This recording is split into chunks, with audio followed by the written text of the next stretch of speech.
ગિરિ મથક સાપુતારામાં રાજ્યના પ્રવાસન વિભાગ દ્વારા સતત 1 મહિનો ચાલનારા મોન્સૂન ફેસ્ટિવલમાં ચાલુ સતરંગના કાર્યક્રમો થતા પ્રવાસીઓમાં નારાજગી વ્યાપી છે.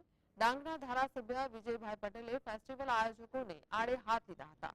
સાપુતારા મોન્સૂન ફેસ્ટિવલમાં રંગારંગ કાર્યક્રમોની જવાબદારી સાંસ્કૃતિક વિભાગને સોંપવામાં આવી હતી. તેમજ સ્થાનિક કલાકારો કે નૃત્ય મંડળીઓની બાદબાકી કરતા અન્યાય કરવામાં આવતો હોવાના કારણે રોષ ફેલાયો છે.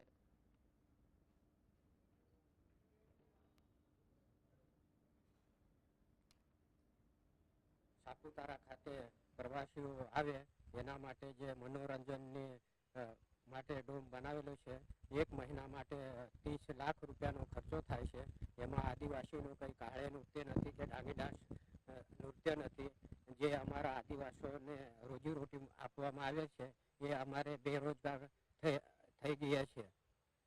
એ બદલ ગુજરાત સરકારને નિવેદન કરું કે આદિવાસીઓને રોજીરોટી મળે એ અમારી નમ્ર વિનંતી છે.